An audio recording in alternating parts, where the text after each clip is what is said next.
get you ready for tip. It's Warriors Live, and it starts now. And we are live here at Ballast Point Brewing Company down the street from Chase Center, 16th. Come up, say what's up, grab a pop, grab a beer, hang out before the Warriors enjoy the Los Angeles Lakers tonight at Chase Center. What's going on, everyone? This is Evan Giddings live again from Ballast Point here on Warriors Live, presented by Xfinity, the Xfinity 10G network made for streaming live sports. It's a fantastic atmosphere here. We got people in Niners jerseys getting ready for the big game tomorrow. Of course, we got Warriors fans getting ready for the big game tonight. We even, whispering, got some Lakers fans in the house. So whether you're on either side of the fence, come over, say hello, grab a beer at Ballast Point. We got an awful lot, of course, to talk about here throughout the broadcast on Warriors Live. But I do want to remind people that, of course, Ballast Point is also hosting right after the Super Bowl. If you're kind of looking ahead, ideally the Niners move on, take care of the Lions, get to the Super Bowl. If you're looking after Super Bowl week, starting on February 10th, for SF Beer Week, Ballast Point is going to be having and unveiling a lot of great options, a couple of new ones. Just want to get on your radar before they drop that week. Again, 2 weeks away in the middle of February. Their bourbon barrel aged Brett Raspberry, which is a sour wench, aged 4 months, kind of Berliner-wise. Also an ale nog that I'm particularly looking forward to. A blend of Commodore and Victory at Sea Styles, American Stouts, Imperial Porters with coffee, Calm Before the Storm, which is a cream ale returning after many years. And shout out to the lovely Ryan Rowland and Aaron Moran for creating that. So 4 new beers being rolled out for SF Beer Week. That begins the week after the Super Bowl on February 9th. So make sure to keep that in your calendars here at Ballast Point Brewing Company. But as we focus in on the Golden State Warriors right now, 19-23. They're in 12th place in the Western Conference, and of course they take on LeBron James and the Los Angeles Lakers tonight. This is a matchup that I find very interesting for multiple reasons. The Warriors, of course, after their tragedy last week, have played 2 games, a back-to-back Wednesday as well as Thursday, was able to take care of the Atlanta Hawks in pretty dominating fashion, and then the 1-point loss to the Sacramento Kings. They always seem to play their rivals from Northern California very, very well. So the Warriors right now enter the day against the Los Angeles Lakers team in 9th place, 23-23 overall. They've won 6 of their last 10 games. I know they kind of had a spell right after they won that in-season tournament in which they hung a banner for, which I still find pretty funny as well as interesting.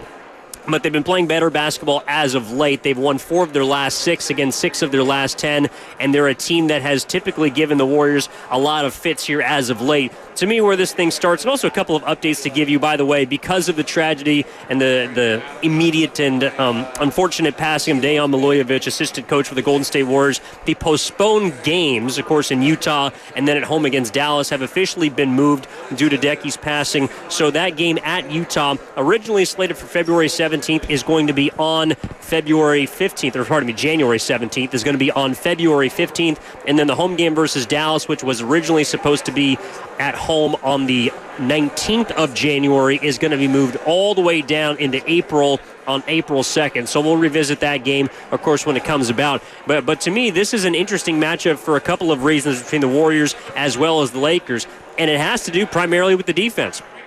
The Lakers, you would generally think of as a team that, with Anthony Davis on the interior, a lot of size, a lot of length, Hachimura, Vanderbilt, a lot of defensively driven players, you would think that this is a team that would pretty much be stopping plenty of opponents, but they're relatively middle of the pack when it comes to defense. They give up 116.2 points per game. That's 0.8 points less than the 115.4 that they score as an offense. So in terms of the rankings in the West, they're right in the middle, and as a result, have found themselves at 500. They're 9.5 game backs right now of the first place Oklahoma City Thunder and Minnesota Timberwolves in the Western Conference, and the Golden State Warriors right now are 2 games behind the Lakers. So it's a chance to maybe gain a little bit of ground. And this is also something, too. The Warriors right now are allowing 118.7 points per 100 possessions. That is 2.9 points in terms of the league average below.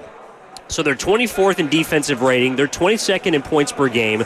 And they really have just struggled to get teams to not get up shots, specifically from the three-point line. They're bottom 10 in terms of field goals allowed. They're seventh worst as far as three-pointers allowed, and then they give up the sixth most free throws, which is also something the Lakers do very well so far this season. They also don't really turn over teams a lot. They have the fifth fewest turnovers forced on the defensive side of the ball. So this is a Warriors team that needs to shore up defensively. They've got Draymond Green back after his suspension, and something that I do expect tonight, and of course we'll keep you posted as we move forward here on Warriors Live, but I do expect, first and foremost, Draymond Green to be back in the starting lineup tonight. And this was a topic of conversation this morning on Warriors This Week, along with Dan Devone that I had, which is right now the starting lineup of Steph Curry, Klay Thompson, Andrew Wiggins, Dario Saric, and then Kevon Looney has not been good enough defensively for the Warriors to consistently win basketball games. Now, they've won one of their last two. They haven't been playing well going back before even towards Christmas, before the new year. But this is a team that, to me, is in need of Draymond Green getting back into the starting lineup, getting back into his 30 to 32 minute per game type of measurement. That's a place that he needs to be, because no matter how you feel about Draymond Green, whether you want him off the team, whether you wanted him traded, whether you wanted him suspended for the rest of the season, he is the Warriors' best defensive player. And him being back in the starting lineup, whether it's for Saric, whether it's for Looney, I kind of think against the Lakers tonight it would be for Saric, as they would try and go a little bit bigger against this Lakers team. I think that Draymond is an absolute necessity, because he makes Anthony Davis's life, and has made his life, difficult throughout his time in the NBA. And even though you're not necessarily going to stop AD, Draymond has done a good job at finding ways to contain him in the past, and they're going to need that tonight if they want to walk away with a win here. It's a 5:30 tip. You can catch all the action with Tim Roy and Tom Tolbert on 95.7 The Game. You're also going to hear Tim Roy coming up at the top of the hour at 5 o'clock as we continue on to Warriors Live. So first and foremost, a starting lineup change I do think is coming tonight, and I think that it's something that's also necessary as we move forward. And there it is. Just as we're talking about this very topic, Anthony Slater of The Athletic reporting there's a notable starting lineup change for the Warriors tonight. Draymond Green is back in at center next to Kuminga. So Jonathan Kuminga and Draymond Green are moving into the starting rotation. That makes it Curry, Thompson, Wiggins, Kuminga, and Draymond Green. In my opinion, the highest floor and highest potential ceiling for a starting five-man unit for the Golden State Warriors, and they're going to get their test tonight against a towering, tall, lengthy, athletic group like the Los Angeles Lakers here this evening. So more on that in a moment as we move forward here on Warriors Live. Again, live from Ballast Point Brewing Company in anticipation of the SF Beer Week opening gala. You grab tickets. Official sale has already started. Get online, get to their website, get your tickets, and get out here as they roll out a bunch of beautiful brews here at Ballast Point. This is Warriors Live, presented by Xfinity, the Xfinity 10G network, made for streaming live sports. And that brings us to tonight's injury report, brought to you by Boxer & Gerson, Northern California's premier workers' compensation law firm, helping injured workers get their lives back for over 40 years. For more information, visit boxerlaw.com. Okay, for the Warriors, same three that have been out for really the last few games, dating back, of course, before the tragedy. Gary Payton II remains out with a hamstring injury. Moses Moody also is out with a calf. He's going to be reevaluated at the beginning of next week. So is Chris Paul, by the way, who has been sidelined due to hand surgery, had a hand fracture that he suffered before the new year. Had to wait 3 weeks in order to get evaluated, but that is coming up very soon. So hopefully good news on the horizon for Chris Paul, along with Moses Moody, as Gary Payton II remains spelled here this evening. On the Lakers side, only a couple of inactives this evening for them. No surprises here. Cam Reddish, who was announced on Friday, is going to be out for some time with a right ankle sprain. He's reevaluated in 2 weeks. And then, of course, Gabe Vincent, who has been out since December 27th with arthroscopic surgery in his left knee. He's going to be out for quite some time as well. So nothing of note for the Lakers. Vincent, Reddish, both out tonight. LeBron James is listed as questionable with a left ankle injury. I think we all believe he's going to play tonight. Also, Anthony Davis is day-to-day right now with an Achilles injury. He's questionable for tonight, both from Jovan Buha of The Athletic. I do believe both of those guys are going to play this evening. And then also Maxwell Lewis finally is listed as probable with an illness against the Warriors. So I think both teams are going to be at relative full strength based on what they've been rolling with as of late and their injuries. And this is a game that I think is very I don't know. It did certainly change now at the starting lineup with Draymond Green and Jonathan Kuminga being in. This is the Take It to the Bank prediction of the evening, brought to you by Fremont Bank, full-service banking, no compromises. Now, I've thrown this prediction out before. I have been wrong, but I got a feeling that tonight it is going to come to fruition. You can book that Jonathan Kuminga will, for the first time, I believe, in his NBA career, play 30 minutes or more. He got 30 minutes on Thursday against the Sacramento Kings, scoring 31 points. He was fantastic. He is going to play 30 minutes again tonight against the Los Angeles Lakers, because I think not only this is a game that is beneficial for him, I think it's a game that they need him. And again, look, I know that he almost played 30 minutes against Atlanta. He played 29.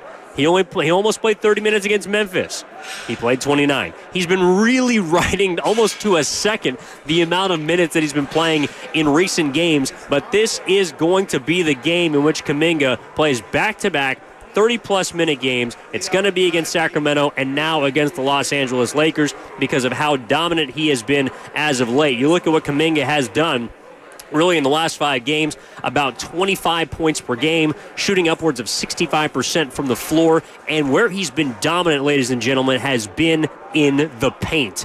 23 for his last 30 on shots inside the restricted area. He's been someone, he attacks the 10 and gets downhill. He's been virtually unstoppable this year. So I think someone like Anthony Davis, who is really an elite shot blocker and is going to be in Defensive Player of the Year conversations as he was last year, someone like him, I'm very interested to see how Kuminga is going to attack the Los Angeles Lakers and try and attack a very kind of formidable front line that they tend to throw out there. So far this season, Kuminga has played in just 4 games against the Lakers. Throughout his career, he's played in 7.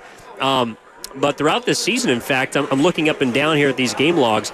This is an interesting matchup for Kuminga because in the regular season, he has not seen them yet. So for the Lakers right now, in the regular season for his career, he's averaging 9 points and 5 rebounds. But for Kuminga, he's got an opportunity tonight to go up against Anthony Davis, of course, LeBron James. I'm also curious to see how much he is matched up on LeBron compared to, let's see, Roy Hachimura, Jared Vanderbilt. There are other players that demand attention from the size that the Warriors now are going to be lacking. I think they're better defensively for their starting lineup change with Kuminga, both and Draymond in the game. But if Draymond is on Anthony Davis and he gets that initial assignment, is Kuminga matched up with Braun? Is that going to be Wiggins originally? And Steve Kerr kind of plays and mixes and matches with how Kuminga and how he's going to approach using him on the defensive side of the floor. So that is all very interesting. But again, I think 30 or more minutes tonight for Kuminga. That is your ticket to the bank prediction.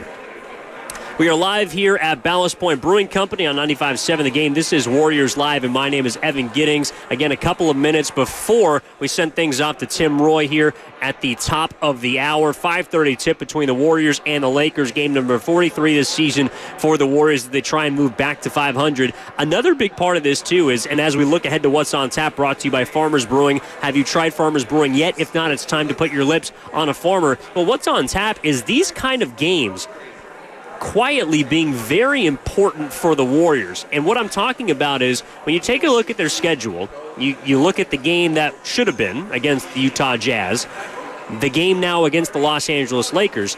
These are teams within striking distance for the Warriors within the Western Conference. So they become very integral as you look at, of course, you kind of look ahead and project down the stretch of the season, but that game on February 15th that was rescheduled in Utah is going to be 3 days after a game in Utah. So right now, the Warriors, if you take a look at where they are right now in the standings, they find themselves in 12th. The 2 teams in front of them, Utah as well as Houston, are kind of mixed in between, jam between the Warriors and the Lakers. Anytime the Warriors face a team right now, in my opinion, in the play-in scenario, I'm not going to say they have to win these games because they're going to be tough, but if you lose these games, these will hurt more because not only you, of course, fall further in the standings, and you're already 4 games below 500, but you lose a potential tiebreaker, and when these teams are going to get jammed, and I believe down the stretch of this season, there's going to be a lot of competition for those 4 play-in teams, for those 4 play-in spots, the Warriors being one of them. Those are are kind of where you're going to see those tie-breaking games from earlier in the year, like tonight, come back to potentially bite you or to really help you. So this is a big game for the Golden State Warriors from a perspective of trying to get into the win column. You want to beat a rival. You want to shut up all the purple and gold here at Ballast Point Brewing Company. But you also want to get a leg up on these tiebreakers. And the Warriors don't have a lot of them right now because they're 11-18 against the conference. That's the initial tiebreaker, right? So the Utah Jazz are 12-18. With a win tonight, you can draw even with them in the West. But then the head-to-head tiebreaker becomes also even more important if you're jockeying for position, and it might be coming down to the last couple of weeks when the Warriors are essentially making that postseason push, or I think probably more realistically, that play-in push. So a game like tonight is very important for the Golden State Warriors from a tie-breaking perspective and kind of looking ahead. I'm very interested to see how this starting lineup change is going to bode for the Golden State Warriors because, again, you're looking at Steph Curry, you're looking at Klay Thompson, Andrew Wiggins. I think the three of them have been pretty good defensively. But the two guys on the back line, Kevon Looney and Dario Saric, just simply put, could not hold their weight. And the reason being, and Looney, I think in the past had been able to, but unfortunately he hasn't played as well or played up to his standard so far this season. So that unit had been a 136.7 points against per 100 possessions. That is not good enough for the Golden State Warriors. This five-man combination right now, if you take a look at their net rating, they're a slight positive. They're a +2 right now, and I believe 11 games played together. The amount of minutes is TBD, but they're a +2. They're a positive together. And right now with the Warriors, they don't necessarily need to be blowing the brakes off of everybody out of the gates. What they need to be doing is remaining level, because one thing that has stayed consistent throughout this season, and we'll see how the bench does adjust without Jonathan Kuminga being in it, because now you have pretty much 3, if not 4 of your primary scorers in the starting lineup. The bench is going to be primarily brought up from a scoring perspective tonight by Dario Saric, Brandon Pajemski, as well as hopefully Trace Jackson-Davis, because I also think he deserves to get some run tonight against a sizable Los Angeles Lakers team, as TJD has proven to me that he can be a viable rim protector, a rim runner, and a pick-and-roll partner for the likes of Curry and even someone like Klay Thompson. So I think the combination of the starting lineup change also is going to be involved with a Trace Jackson-Davis sighting tonight. I'd be very surprised if we don't see him later on this evening. At least get some get tested against the Los Angeles Lakers. And so, I think Steve Kerr has seen enough of that kind of sample size that I was talking about with Saric and Looney being paired in the middle together to start basketball games. And I think this was also the plan all along. I don't think Kerr, he kind of got some flack for it earlier when we were talking about it on the Warriors this week. I think he was also allowing time for Draymond Green to ramp up to eventually get to the point where this was going to be the case. And the reason that I don't think Kuminga was in the starting lineup the last few games was because Draymond was on the bench. And something that I've really noticed is the flourishing connection between Draymond as well as Kuminga. Draymond is someone that is always going to be looking for Steph. He's trying to get him to his spot. He's going to be looking to pass the ball first and not get his. But someone he's also been quietly looking for, and I ask you to pay attention to this tonight, he is looking for Kuminga. He's trying to get him activated early and often when they come into the game together. And I think that's a big reason why, especially over the last 2 games, you've seen Kuminga absolutely dominate on the offensive side of the floor. He's been efficient. He's been playing with confidence. One thing he does need to do, or I would like to see a little bit more of, is rebounding, especially on the defensive side, because they're going to need that to clean up possessions against a Lakers team that is certainly going to be offered a few offensive rebounding opportunities. Second chance points can't be coming for the Lakers here this evening. But I do think that this is going to be an interesting matchup tonight between two teams that kind of know each other very well. They're obviously kind of friendly, mainly LeBron and Draymond. And I do wonder how the starting lineup change is going to help the Warriors out of the gates. Because we've seen that lineup. We saw it. I thought it was really effective at the tail end of the second quarter against the Sacramento Kings, and also even down the stretch of that basketball game, which unfortunately resulted in a 1-point loss. But how are they as a starting lineup together? That is something that I'm really going to be paying attention to tonight, and also how the guys off the bench respond to that, like Pajemski, like Šarić, like even Looney, and perhaps Trace Jackson-Davis getting into the mix this evening. So as we put a bow on this broadcast here this evening, again, I want to remind everyone that Ballast Point Brewing Company has their tickets online available for the SF Gala in anticipation of Beer Week. They're rolling out 4 brand new brews that you can catch the week of February 9th, and then starting on February 10th, that's when those new beers are going to be available here at Ballast Live Brewing Company. And that is up on 16th Street, just up the road from Chase Center.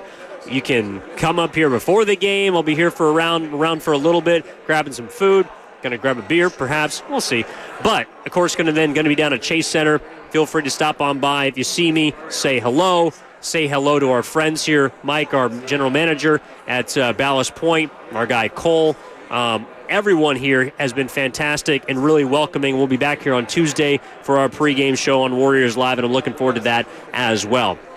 So again, the Warriors and the Lakers here this evening. Tim Roy's coming up in just a few minutes at the top of the hour before the 5:30 tip between the Warriors and the Lakers. It's, of course, on ABC. We encourage you to catch all the action live here on 95.7 The Game. My name is Evan Giddings, and again, I think this is really going to be the night we see Kuminga get that consistency, or start to get that consistency in terms of minutes, not just production, but the minutes for Kuminga is really something I'll be paying attention to. Also look for more of Trace Jackson-Davis this evening. I'll look for Curry to continue, by the way, quietly. Steph Curry has scored 25 or more points now in 4 straight games, including the 33 he had against Sacramento. So I expect a hot start from him. I expect that consistency.